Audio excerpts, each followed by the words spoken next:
예, 재무부동산학의 이해 10주차 두 번째 시간입니다.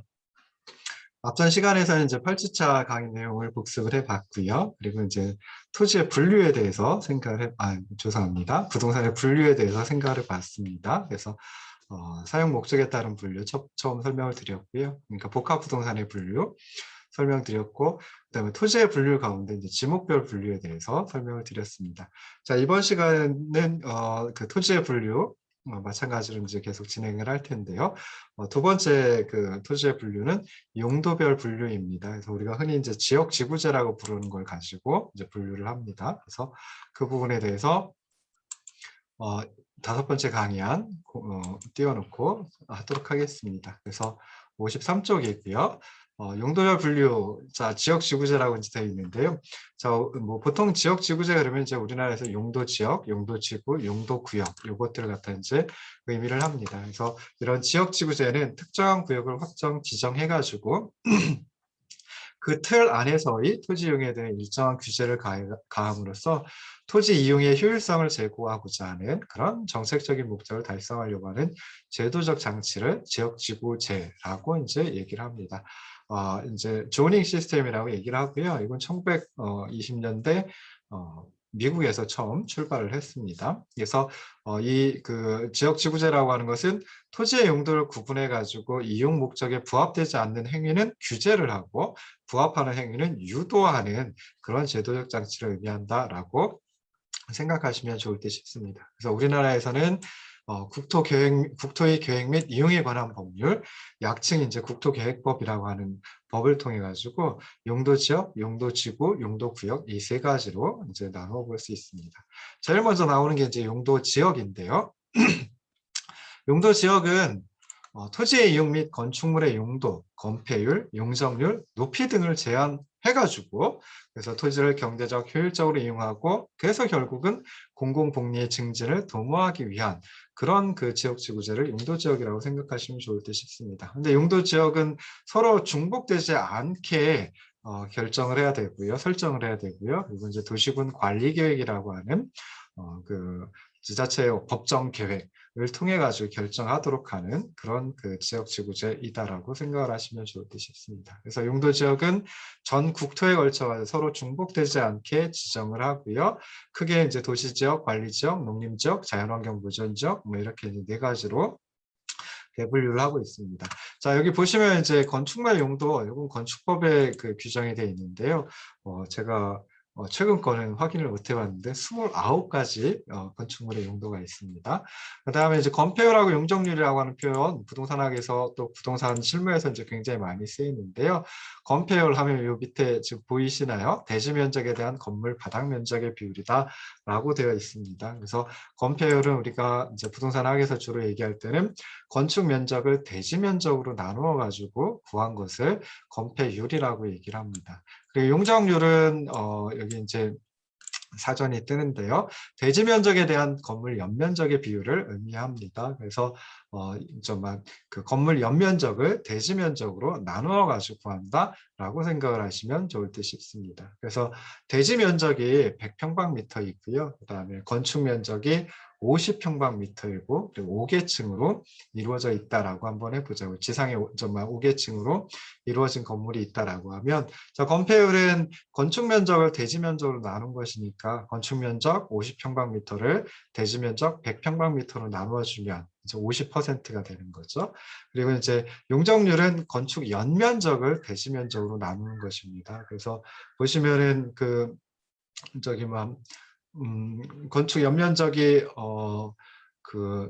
건축물의 바닥 면적이 50평방미터고 5계층으로 되어 있으니까 이제 250평방미터가 되는 거고요. 그다음에 이제 대지 면적은 100평방미터가 되는 거죠. 그래서 250평방미터를 100평방미터로 나눠 놓으면은 250%라고 하는 이제 값을 찾아낼 수 있습니다. 그래서 건폐율, 용적률 이렇게 별거 아닌 것 같이 보여도 굉장히 중요한 그런 부분입니다. 그래서 나중에 또 잠깐 나올 수도 있는데요. 뭐 그때 가서 다시 한번 또 설명을 드리도록 하겠습니다. 그래서 용도지역은 아까 말씀드렸듯이 크게 도시지역, 그리고 이제 관리지역, 농림지역, 그리고 이제 자연환경보전지역 이 네 가지로 이제 대분류를 하고요. 그 다음에 또 보시면은 도시 지역은 주거 지역, 상업 지역, 공업 지역, 그리고 녹지 지역 이 네 가지로 또 분류를 합니다. 그리고 관리 지역은 보전 관리 지역, 생산 관리 지역, 계획 관리 지역 이 세 가지로 중분류를 합니다. 그래서 이렇게 이제 중분류하고요. 그 다음에 도시 지역에 있는 것들 아까 주거 지역, 상업 지역, 공업 지역, 녹지 지역은 또 세 분류를 합니다. 그래서 전용 주거 지역, 일반 주거 지역, 준주거 지역으로 주거 지역을 나누고요. 상업 지역은 중심 상업, 일반 상업, 근린 상업, 유통 상업 지역으로 나누고 공업 지역은 전용, 일반, 준공업 지역으로 나누고 녹지 지역은 보전, 생산, 자연 녹지 지역으로 이제 소분류한다라고 생각해 볼 수 있겠죠. 그리고 이제 보시면은 여기 전용 주거 지역은 또 1, 2종, 일반 주거 지역은 1, 2, 3종 이렇게 이제 세 분류를 합니다. 그래서 이 세 분류한 것까지 해가지고 살펴보면 총 21개의 용도 지역이 존재를 합니다. 그래서 여기 보시면은 주거 지역 거주 안녕과 건전한 생활환경 보호를 위해서 이제 지정을 하는데요. 전용 주거하고 일반 주거 두 가지가 있죠. 그래서 전용 주거는 양호한 주거 환경 보호, 일반 주거 지역은 편리한 주거 환경 조성을 목적으로 하고 있습니다. 그리고 일종 전용 주거 지역은 단독주택 중심이고요. 그다음에 이종 전용 주거 지역은 공동주택 중심입니다. 근데 공동주택이 아까 다세대 연립 아파트까지 있다 그랬죠. 근데 아파트는 이 이종 전용 주거 지역에는 지을 수가 없습니다. 그리고 이제 일반 주거 지역 보시면은 제1종은 저층 주택입니다. 그러니까 저층 주택 그러면 한 3층 뭐 이 정도까지를 갖다 주로 의미를 하거든요. 그러니까 여기도 아파트는 정의가 5층 이상이어야 돼요. 그래서 일반 주거 지역에 짓기가 힘들고요. 지을 수가 없고요. 이종 일반 주거 지역에도 아파트는 짓기가 좀 쉽지 않습니다. 그래서 이종 일반 주거 지역은 중층이라고 하니까 뭐 예를 들어 한 4층에서 한 10층 정도까지 뭐 이렇게 생각해 볼 수 있죠. 근데 3층은 중고층 주택입니다. 그러니까 죄송합니다. 3종 일반 주거지역은 중고층 주택 중심이거든요. 그러다 보니까 여기에는 이제 아파트 지을 수가 있습니다. 그래서 아파트 지을 수 있는 곳이 제3종 일반 주거지역 그리고 이제 준주거지역 이렇게 이제 생각을 해보시면 좋을 듯 싶어요. 준주거지역은 주거 기능을 위주로 해서 뭐 일부 상업, 업무 기능이 보완되는 그런 주거지역을 의미합니다. 상업지역도 이제 중심, 일반, 근린, 유통상업지역으로 나눌 수 있는데요. 중심상업지역은 많지 않습니다. 그래서 도심, 부도심의 상업기능, 그리고 업무 기능을 확충하려는 목적이고요. 우리가 대부분 보는 것은 일반 상업지역이나 아니면 근린 상업지역입니다. 그래서 일반 상업지역은 중심 상업지역까지는 안 되지만 그래도 일반적인 상업 기능 그리고 업무 기능을 담당하는 뭐 상가 그리고 업무 협회 등을 지을 수 있는 곳이다라고 생각하시면 되고요. 근린 상업지역은 이제 근린 지역 그러니까 주거 지역의 근린 지역, 주거 지역의 이웃, 그러니까 주거 지역에 근접한 그런 지역에서 일용품 그리고 서비스를 공급하는 그런 상업지역을 말합니다. 유통상업지역은 이제 유통이 중심이 된다라고 생각을 하시면 되겠죠. 공업지역도 전용, 일반, 준공업지역 이렇게 세 가지로 나눌 수 있는데요.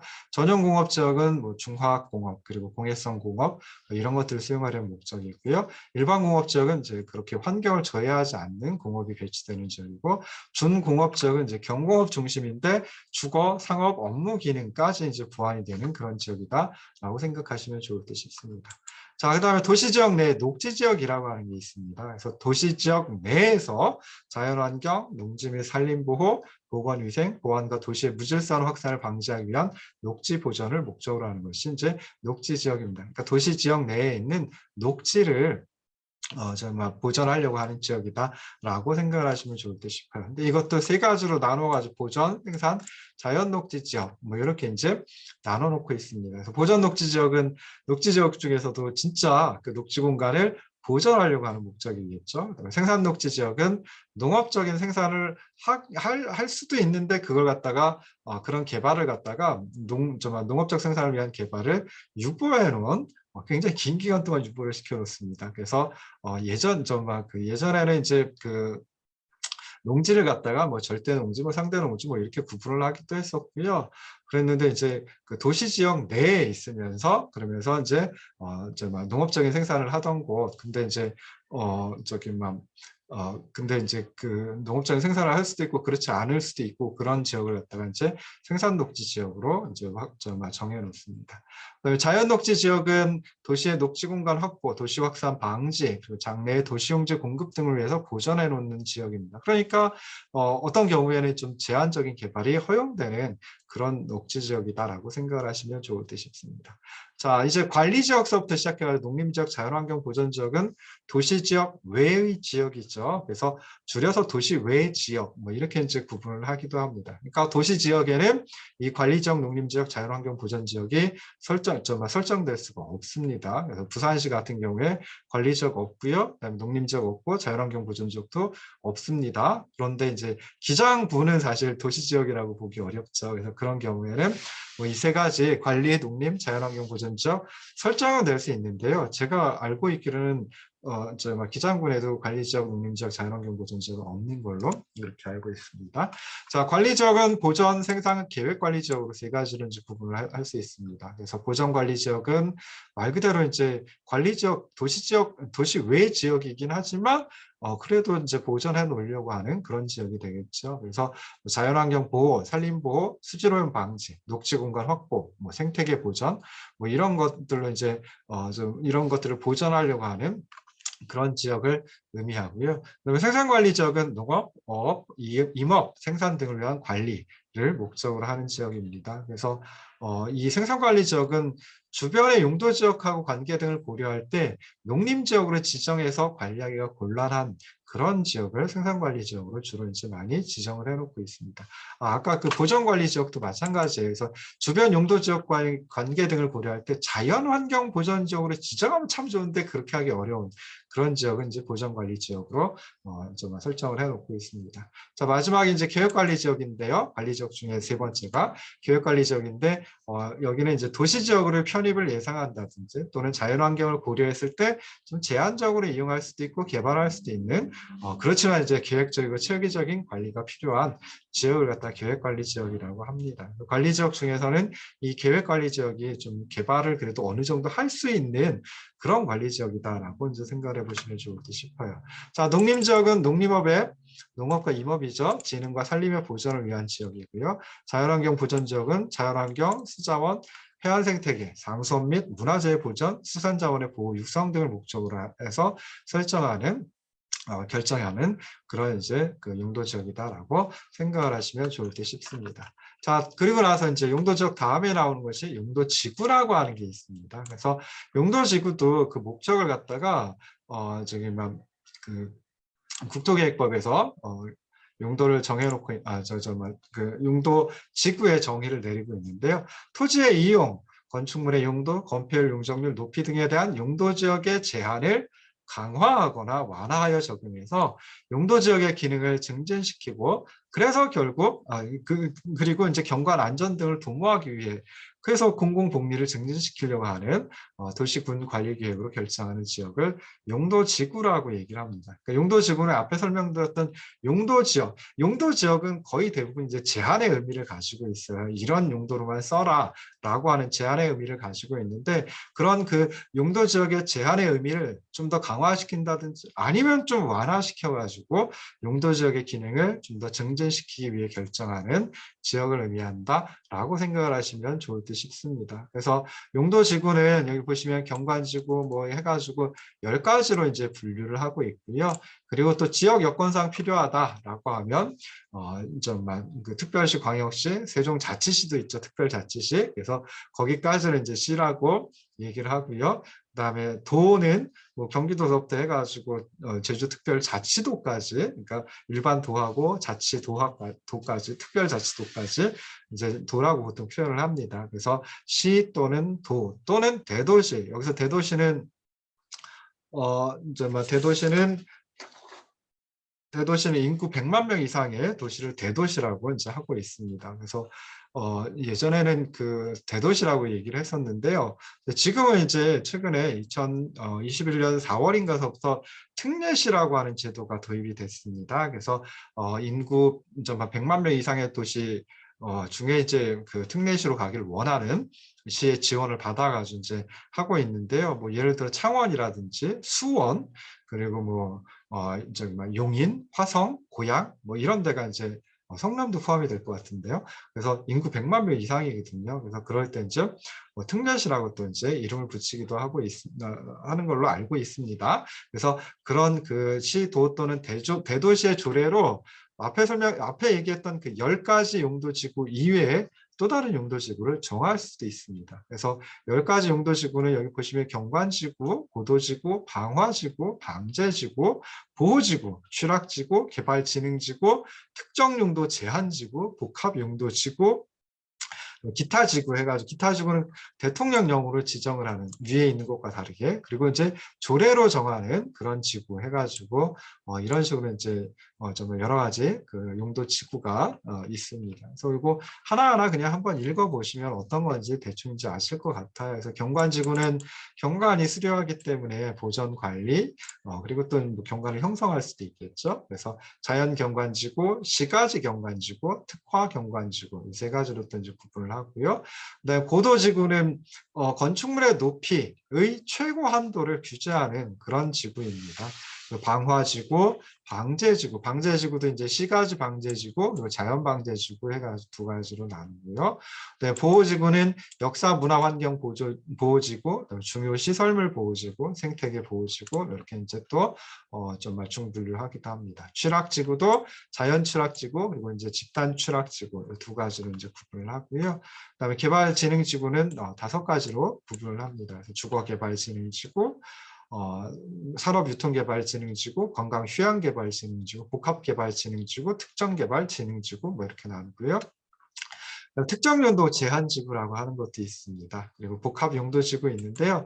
여기서 보시면 정말 다른 것들은 다 규제의 의미거든요. 규제를 강화시키는 그런 의미인데 개발진흥지구하고 그다음에 복합용도지구 이 두 가지는 정말 개발을 좀 유도하는 그런 용도지구다라고 생각을 하시면 좋을 듯 싶습니다. 그래서 다른 것들은 다 규제가 일종의 제한이죠. 그 제한을 강화시키는 그런 용도지구인데 제한을 완화시켜 가지고 좀 유도하려고 하는 그런 용도지구가 개발진흥지구, 복합용도지구 두 가지 있다라고 하는 것도 생각을 해보시면 좋을 듯 싶습니다. 자, 마지막으로 이제 용도별 분류에서 마지막에 이제 용도 구역입니다. 앞에 이제 용도 지역이 나왔고요. 그래서 용도 지역은 전 국토를 대상으로 해가지고 좀 설정을 하고요. 그 다음에 나왔던 게 이제 용도 지구죠. 근데 용도 지구는 전 국토를 대상으로 해가지고 하는 건 아닙니다. 필요한 그런 필지에 대해서만 필요한 그 일련의 필지에 대해서만 용도 지구를 갖다가 결정을 합니다. 그 다음에 용도 구역도 마찬가지예요. 필요하면 그 필요한 필지에 대해서만 또는 일련의 필지에 대해서만 용도 구역을 설정을 하는데요. 자, 용도 구역은 토지의 이용, 건축물의 용도, 건폐율, 용적률, 높이 등에 대한 용도 지역 및 용도 지구의 제한을 강화하거나 완화하여 따로 정함으로써 시가지의 무질서한 확산 방지, 계획적이고 단계적인 토지 이용 도모, 토지 이용의 종합적 조정 관리 등을 위하여 도시군 관리 계획으로 결정하는 지역을 의미합니다. 그러니까 용도 지역이 있고요. 용도 지구는 용도 지역의 제한을 강화시키거나 완화시키는 것. 그 다음에 용도 구역이라고 하는 게 있는데 용도 구역은 앞에 설명드렸던 용도 지역 그리고 용도 지구의 제한을 강화하거나 완화시키려고 하는 그런 지역지구제이다라고 생각을 하시면 좋을 듯 싶습니다. 그래서 용도구역은 5가지가 있습니다. 용도구역은 굉장히 센 규제예요. 그래서 여기 보시면 개발제한구역, 도시자연공원구역, 시가와 조정구역, 수산자원보호구역, 그리고 입지규제 최소구역이라고 하는 5가지가 있습니다. 이 입지규제 최소구역은 2018년인가 해가지고 굉장히 최근에 들어온 그런 용도구역인데요. 자, 여기 개발제한구역 가장 무서운 용도구역입니다. 그러니까 우리가 이제 용도지역, 용도지구, 용도구역 모두 다 토지 이용을 좀 제한하는 성격이 많거든요. 근데 그 중에 가장 센 정말 제한이 가장 센 게 바로 이제 개발 제한 구역이다라고 생각을 하시면 좋을 듯 싶어요. 그래서 2가지 목적이 있는데요. 하나는 도시의 무질서한 확산 방지, 도시 주변의 자연환경 보전, 도시민의 건전한 생활 환경을 확보하기 위하여 도시의 개발을 제한하는 그런 목적이 있고요. 또 하나는 보안상 국가 안보상 도시의 개발을 제한하는 그런 두 가지 목적을 가진 용도구역이 개발제한구역입니다. 자, 그다음에 도시자연공원구역이라고 하는 것도 있어요. 그래서 도시자연공원구역이니까 그냥 놔두면 공원의 역할을 하는 그런 구역이다라고 생각을 하시면 좋을 듯 싶습니다.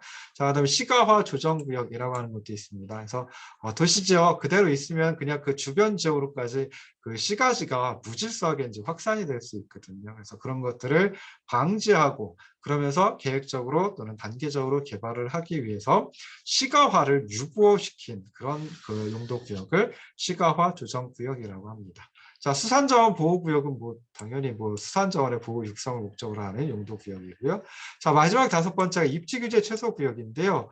얘가 좀 특이합니다. 그래서 앞선 4가지 용도구역은 제한을 강화시키는 그런 성격을 가지고 있는데 입지규제 최소구역은 다릅니다. 제한을 완화시키는, 그래서 좀 더 개발을 쉽게 할 수 있도록 만들어 놓은 용도구역이다. 그래서 복합적인 토지 이용을 증진시켜서 도시정비를 촉진시키고 지역의 거점을 육성하기 위해서 결정한 용도구역을 입지규제 최소구역이라고 한다라고 생각을 하시면 좋을 듯 싶습니다. 자, 이렇게 해가지고 이제 처음에 지목별로 토지를 분류해 봤고요. 그 다음에 용도별로 토지를 분류해 봤습니다. 근데 이 두 가지 모두 다 어떻게 보면 이제 법적인 그런 분류이다, 법 제도적인 분류이다, 이렇게 이제 생각을 해볼 수가 있죠. 근데 이제 일반적인 분류, 그러니까 일반적으로 또 부동산 학에서 이론적으로 분류를 해놓는 것들도 있습니다. 그런 개념들도 있습니다. 그리고 실제 실무에서도 굉장히 많이 쓰이는데요. 자, 처음에 이제 토지를 갖다 분류할 때 택지, 대지, 부지 이렇게 이제 이런 용어를 붙여가지고 또 분류를 하기도 합니다. 그래서 택지, 여기 택자가 집 택자지요. 근데 집만 생각하시면 안 돼요. 주택만 생각하시면 안 돼요. 그래서 지상에 건축물이 있거나 건축물을 바로 설치할 수 있도록 이미 조성된 토지를 택지라고 얘기합니다. 그러니까 주거용도 있을 수 있고요. 상업용도 있을 수 있고 산업용도 있을 수 있습니다. 그래서 주거용, 상업용, 산업용 등으로 이용 중이거나 또는 이용할 수 있는 그런 토지를 택지라고 얘기를 합니다. 자, 두 번째 대지인데요. 대지의 이 대자는 집터를 의미하는 대자입니다. 그래서 집터 대자라고 얘기를 하거든요. 그래서 대지는 건축물을 지을 수 있는 토지를 의미한다라고 생각을 하시면 좋겠습니다. 그래서 대지는 또 두 가지로 생각해 볼 수 있는데 우리는 법에서 대지를 두 가지로 정의를 하고 있어요. 그래서 공간정보법에서는 지목이 대인 토지를 대지라고 이제 얘기를 하고요. 건축법에서는 좀 다릅니다. 그래서 건축법에서는 아까 지목을 갖다가 이제 여러 가지 이제 얘기를 했었잖아요. 근데 각 필지로 구획된 토지, 요걸 이제 건축법에서는 대지라고 얘기를 해요. 그러니까 지목이 대인 토지도 대지에 포함이 되고요. 그리고 이제 학교용지, 공장용지, 종교용지, 거기다가도 건축물을 지을 수 있기 때문에 이것도 이제 대지로 말을 합니다. 일반적으로는 이렇게 지목이 대인 토지뿐만이 아니라 학교용지, 공장용지, 종교용지까지도 대지라고 이제 보통 표현을 합니다. 그런데 이제 공간정보법에서는 지목이 대인 토지를 또 대지라고 하니까 조금 혼란이 있을 수 있는데 유의하셔야 됩니다. 그래서 얘는 그냥 지목이 대인 토지 이렇게 부르고요. 그다음에 일반적으로 대지 그러면은 지목이 대인 토지, 거기에다 학교용지, 그리고 공장용지, 종교용지, 즉 건축물을 지을 수 있으면 그러면 대지라고 한다라고 생각을 하시면 좋을 듯 싶습니다. 자, 마지막에 이제 부지인데요. 부지는 일정한 목적에 제공되고 있는 바닥 토지를 갖다가 부지라고 얘기합니다. 그러니까 그 위에 건물이 있어야지 부지라고 얘기를 하는 거죠. 근데 건물뿐만이 아닙니다. 하천 부지, 학교 부지, 도로 부지 이런 표현들도 많이 써요. 그래서 위에 그 건물뿐만이 아니라 하천이 있다든지 학교가 있다든지 도로가 있다든지 그래서 건축 용지 외의 용지에도 사용되는 좀 포괄적인 개념이다라고 생각을 하시면 좋을 듯 싶습니다. 그 위에다 무엇을 지을 수만 있다. 그 위에 어떤 목적을 어떤 목적으로 하여튼 제공되고 있다라고 하면은 그걸 갖다가 전부 다 부지라고 얘기를 합니다. 그러면은 당연히 좀 전에 설명드린 택지, 대지, 부지 중에 가장 넓은 의미의 토지는 부지라고 생각해 볼 수 있죠. 그리고 택지하고 대지는 거의 비슷한 수준의 수준의 토지이다라고 생각해 볼 수 있어요. 그런데 아까 대지를 또 지목이 대인 토지를 대지라고 하기도 한다라고 했죠. 그래서 택지하고 지목이 대인 토지 비교를 해보면 택지가 지목이 대인 토지보다는 조금 더 넓은 개념이다라고 생각을 하시면 좋을 듯 싶습니다. 자, 이제 나지, 건부지, 공지라고 하는 개념도 있습니다. 그래서 나지는 나자가 이제 벗을 나자예요. 그러니까 뭔 소리냐면은 그 위에 아무것도 없다라고 하는 그런 의미입니다. 그래서 토지 위에 정착물이 없고 그리고 지상권 등 토지의 사용 수익을 제한하는 사법상의 권리가 설정되어 있지 않은 토지를 나지라고 얘기를 합니다. 그래서 지상권이라고 하는 것은 타인의 토지를 사용할 수 있는 권리를 의미를 하고요. 그 다음에 이제 뭐 그 최단기한이 설정이 돼 있어요. 그래서 뭐 견고한 건축물이라든지 뭐 수목이라든지 그러니까 나무들 같은 경우에 이제 30년을 타인의 토지를 사용할 수가 있습니다. 그런 지상권이 있고요. 그다음에 그렇고요. 그다음에 뭐 견고한 건물이 아닌 건물 같으면 한 15년, 그리고 건물 외의 공작물들 같은 경우에는 한 5년 동안은 소유자가 따로 있음에도 불구하고 타인의 토지를 사용할 수 있는 권리를 지상권이라고 합니다. 그럼 지상권이 있으면은 아무래도 뭐 그 매각을 한다든지 아니면 거기에다가 내가 다른 건물을 짓는다든지 할 수가 없어요. 그 기간 동안 최단 기간 동안은 할 수가 없거든요. 그러다 보니까 아무래도 이제 토지의 가치가 떨어질 수밖에 없죠. 그래서 여기서 얘기하는 나지는 토지 위에 정착물이 없고 그 다음에 사법상의 권리가 설정되어 있지 않은 토지를 나지라고 한다라고 생각하시면 좋을 듯 싶습니다. 그래서 보통 이제 그 위에 건축물이 없고요. 그다음에 지목이 대인 토지, 지목이 대인 토지 아까 대지라고 했고, 그다음에 건축물이 없으면 나지라고 했죠. 그래서 합쳐가지고 나대지라고 이제 표현을 하기도 합니다. 그다음에 뭐 일본에서 또 나지를 갱지, 저지 뭐 이렇게 두 가지로 구분한다 그러는데요. 일본에서 구분이니까 그냥 지나가도록 하겠습니다. 자, 그다음에 이제 건부지라고 하는 게 있어요. 그래서 건부지 할 때 이제 요 부자가 붙을 부자에서 뭐 부착하다 할 때 그때 이제 부자인데요.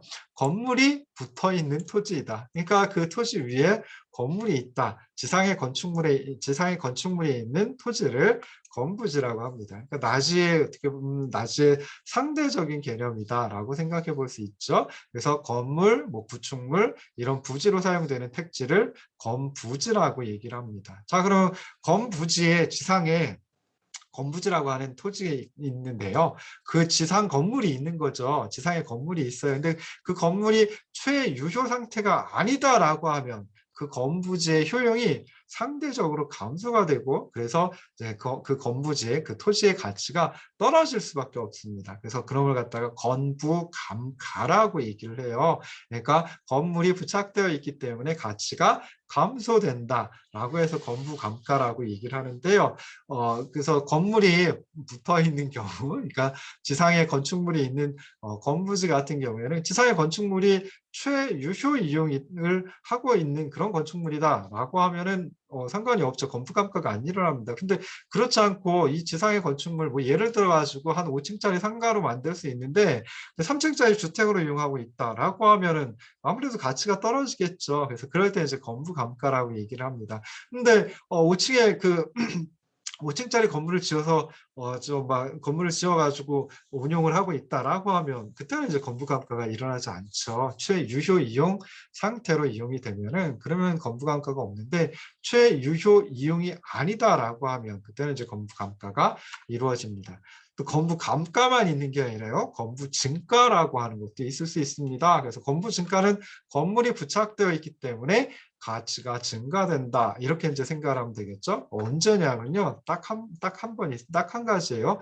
개발 제한 구역 내에서 그때는 이제 건물이 붙어 있는 건부지의 가치가 나지보다 더 높습니다. 그래서 개발 제한 구역은 굉장히 강력한 규제가 행사되는 그런 그 용도 구역이거든요. 그래서 개발 제한 구역에서는 뭐 건물을 신축한다 이거 할 수 없습니다. 건물을 개축한다, 그러니까 조금 뭐 좀 막 고친다, 리모델링한다 이것도 할 수 없습니다. 그래서 하다못해 그 대문이 떨어져가지고 대문을 다시 다는 거 그것도 관청의 허가를 받아야지만 할 수가 있어요. 그래서 이런 그 개발 제한 구역 같으면 이미 건물이 있으면 그런데 건물이 이미 있으면 그것에 대해서는 이제 뭐 규제를 하지는 않습니다. 건물을 부셔라 뭐 이렇게까지 하지는 않아요. 그렇지만 건물을 갖다 고치는 거, 그다음에 건물을 만든 그 위에다가 신축하는 거 이건 할 수 없거든요. 그러니까 건물이 이미 있으면 그 건물을 갖다가 주로 뭐로다가 이용하겠어요. 개발 제한 구역 같은 뭐 좀 그 경관이 수려한 그런 지역이 많이 있습니다. 그러면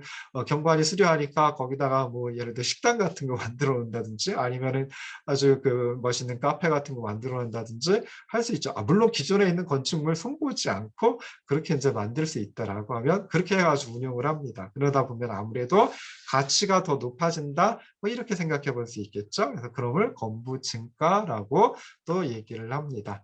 자, 그다음에 이제 공지라고 하는 개념도 있습니다. 그래서 공지는 대지에서 건축물의 바닥 면적, 건축 면적을 제외한 부분입니다. 그러니까 대지가 있는데요. 저기 막 대지가 있는데, 그러니까 대지 면적이 뭐 예를 들어 100평방미터다라고 하면 거기 몽땅 다 그 100평방미터 몽땅 다 건물을 지을 수는 없거든요. 그래서 뭐 한 50평방미터만 건물을 지었다라고 하면 나머지 50평방미터는 그건 비어 있는 그런 토지가 되죠. 그래서 그런 걸 갖다가 이제 비공자 써서 공지라고 얘기를 합니다. 그래서 공지는 건폐율이 강화되면 건폐율이 아까 저기 막 얘기할 때 건축 면적을 대지 면적으로 나눈 것 그게 이제 건폐율인데요. 자, 대지 면적이 동일하다라고 했을 때 건폐율이 적어진 건 건축 면적이 더 적어진다라는 거죠. 그럼 어떻게 되겠어요? 공지 면적이 더 넓어진다라고 생각해 볼 수 있고요. 이런 공지는 주로 이제 주차장, 뭐 화단, 뭐 이런 걸로 이제 사용을 합니다. 그래서 왜 공지가 그러니까 건폐율을 갖다가 100%로 하지 않습니다.